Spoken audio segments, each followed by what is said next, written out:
दौर में खामोशी थी, मगर आरिश के दिमाग में शोर मचा हुआ था।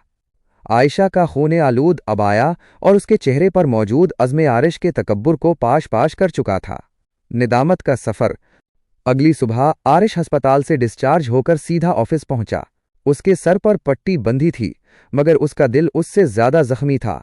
मेज पर आयशा का इस्ताफीज पड़ा था, जिस पर लिखा था, जहां किरदार की इज्जत ना हो वहां काम करना ज़मीर पर बोझ बन जाता है। आरिश ने फौरन विलियम को बुलवाया। विलियम, आयशा ने जिस सप्लायर को रिजेक्ट किया था उसका सारा रिकॉर्ड निकालो, मुझे सच जानना है। चंद घंटों बाद विलियम रिपोर्ट लेकर हाजिर हुआ। सर, मस आयशा बिल्कुल ठीक थीं।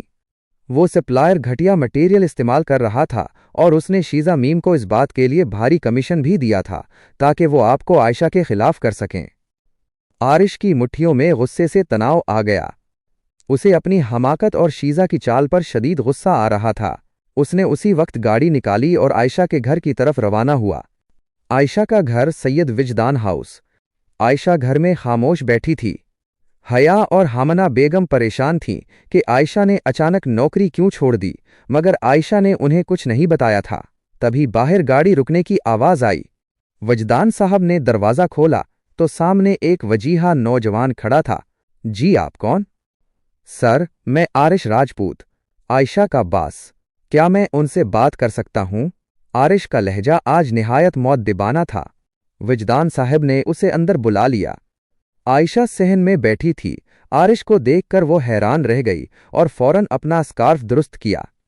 मिस आयशा, मैं यहां आपको वापस बुलाने नहीं बल्कि माफी मांगने आया हूं, आरिश ने आयशा के सामने खड़े होकर कहा। आयशा खामोश रही। आरिश ने जारी रखा, मुझे मालूम हो गया है कि गलत में था, मेरा नजरिया गलत था। मैंने आपके हिजाब को आपकी कमजोरी समझा, जबकि वही आपकी सबसे बड़ी ताकत है। आपने मेरी जान बचाकर साबित कर दिया कि इंसानियत का लिबास से कोई ताल्लुक नहीं। आयशा ने नजरें उठाएं। इसकी आंखों में अब गुस्सा नहीं बल्कि एक सुकून था। सर, मैंने आपको माफ कर दिया है, मगर मैं अब वहां काम नहीं कर सकती जहां मेरी पहचान पर सवाल उठाया जाए। आरिश ने एक फाइल इसकी तरफ बढ़ाई। ये इस नए प्रोजेक्ट के कागजात हैं जिसमें आपको मुकम्मल अथॉरिटी दी गई है। और हां, मैंने शीजा को भी सच बता दिया है। शीजा का अंजाम। दूसरी तरफ आर्यान मुल्क के मेंशन में तूफान आया हुआ था। आरिश ने आर्यान साहब के सामने शीजा की तमाम साजिशों का कच्चा चट्टा खोल दिया था। आरश, वो तुम्हारी कज़न है, तुम उसे इतने लोगों के सामने जलील नहीं कर सकते। जुमल बेगम चीखें। मोम, उसने बिजनेस के साथ गद्दारी की और एक मासूम लड़की के किरदार पर कीचड़ उछाला। अगर वो मेरी कज़न न होती तो मैं उसे जेल भेज चुका होता, आरिश ने दो टोक जवाब दिया। शीजा अपने कमरे में बंद रो रही थी। उसे आयशा से नफरत तो थी ही, मगर अब उसे अपनी हार का दुख खाए जा रहा था। एक नया मोड़। कुछ दिन गुजर गए। आयशा ने आरिश की दरखास्त पर दोबारा काम शुरू कर दिया, मगर अब हालात बदल चुके थे। आरिश अब इसे हुक्म नहीं देता था बल्कि उसके मशवरे लेता था। वो अक्सर आयशा को काम करते देखता और सोचता कि इस हिजाब में ऐसा क्या जादू है जो इंसान को इतना बावकार बना देता है। एक शाम काम खत्म होने के बाद आरिश ने आयशा को रोका। आयशा, क्या आप मुझे वो किताब दे सकती हैं जो आप अक्सर फारिग वक्त में पढ़ती हैं? आयशा मुस्कुराई। वो कुरान पाक का तर्जुमा था। उसने अलमारी से एक नुस्खा निकाला और आरिश को दे दिया। सर, इसमें हर सवाल का जवाब है। आरिश ने वो किताब थामी तो उसे महसूस हुआ जैसे उसकी जिंदगी की बंजर जमीन पर पहली बारिश होने वाली है। वो आरिश राजपूत जो कहता था कि वो अपने जुनून पूरे करना जानता है, आज एक लड़की की हया के सामने हार गया था। इसी रात आरिश ने अपनी माँ को फोन किया। मोम, मुझे वो लड़की मिल गई है जो मेरे घर को जन्नत बना सकती है। क्या इनाया और आर्यान मुल्क इस रिश्ते के लिए मानेंगे? क्या आरिश की जिंदगी में मुकम्मल तब्दीली आएगी? या बेगम को हैरत ज़दा कर दिया था। वो जानती थीं कि उनका बेटा पत्थर दिल है, मगर उसे किसी लड़की के लिए इतना नरम लहजा अपनाते हुए पहली बार सुन रही थीं। खानदान में हलचल। आरिश, क्या तुम होश में हो? तुम जानते हो आर्यान भाई और जुमल इस रिश्ते को कभी कबूल नहीं करेंगे, खास तौर पर शीजा के साथ जो कुछ हुआ उसके बाद। अनाया ने फोन पर फिक्रमंदी से कहा।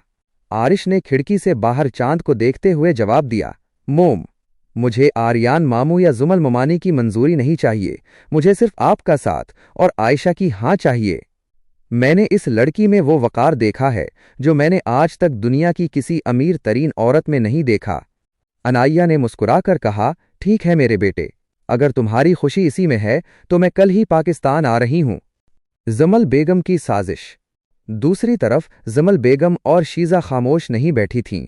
उन्हें जब मालूम हुआ कि आरिश आयशा की तरफ माइल हो रहा है तो उनकी आना को शदीद ठेस पहुंची। मोम, मैं इस मिडिल क्लास लड़की को आरिश की जिंदगी में नहीं आने दूंगी। वो हिजाब करके सबको बेवकूफ बना रही है, शीजा ने गुस्से से दांत पीसते हुए कहा। जुमल ने सर्द लहजे में जवाब दिया, फिक्र मत करो शीजी, मैं हमना को अच्छी तरह जानती हूं। वो कभी भी अपने भाई आर्यान की मर्जी के खिलाफ नहीं जाएगी। मैं उसे ऐसा मजबूर करूंगी कि वो खुद आयशा का रिश्ता कहीं और तय कर देगी।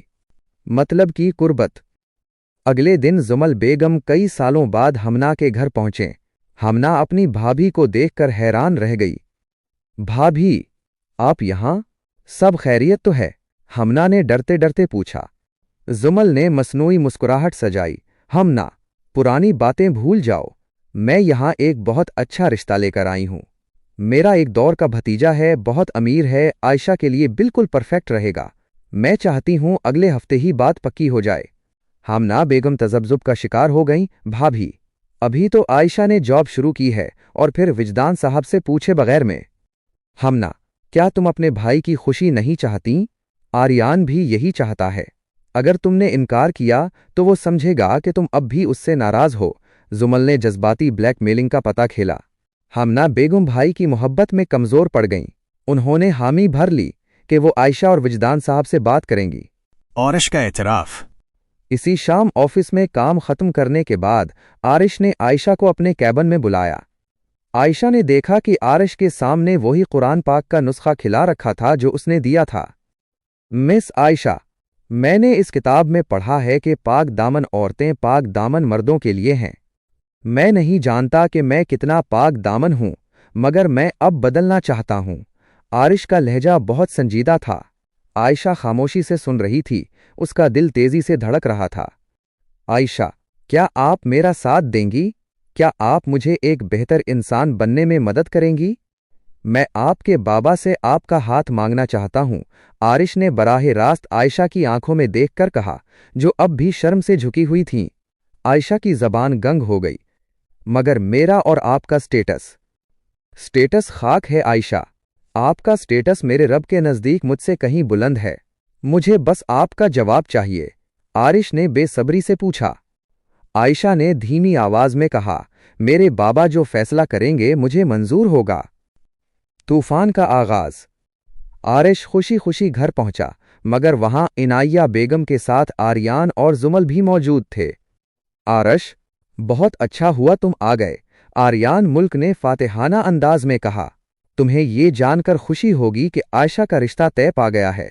जमल ने उसके लिए एक बहुत अच्छा लड़का ढूंढा है और हमना ने हां कर दी है। आरिश के पैरों तले से जमीन निकल गई। क्या ये नामुमकिन है? क्यों नामुमकिन है? वो हमारी भांजी है, हमारा हक है उस पर, जुमल ने तंजिया मुस्कुराहट से कहा। आरिश ने जमल की आंखों में देखकर कहा, ममानी, आपने ये चाल चलकर साबित कर दिया कि आपकी सोच कितनी छोटी है। मगर याद रखें, आरिश राजपूत अपना जुनून पूरा करना जानता है और अब मेरा जुनून हक के रास्ते पर है। आयशा सिर्फ मेरी होगी। वो गुस्से में बाहर निकल गया, जबकि पीछे जुमल और शीजा के चेहरे फुक पड़ गए। अगर आपको ये वीडियो पसंद आई है तो इसे लाइक ज़रूर करें और मज़ीद बेहतरीन कहानियों के लिए मेरे चैनल को सब्सक्राइब करना ना भूलें, ताकि आपको हमारी हर नई आने वाली वीडियो का नोटिफिकेशन मिल सके। हेलो सबको, मेरे चैनल पर दोबारा खुशामदीद। अगर आप अपनी पसंद की कोई कहानी सुनना चाहते हैं तो मेरे चैनल पर कमेंट कर सकते हैं। हम आपकी फरमाइश पर वो कहानी सुनाने की पूरी कोशिश करेंगे। तब्दीलियाँ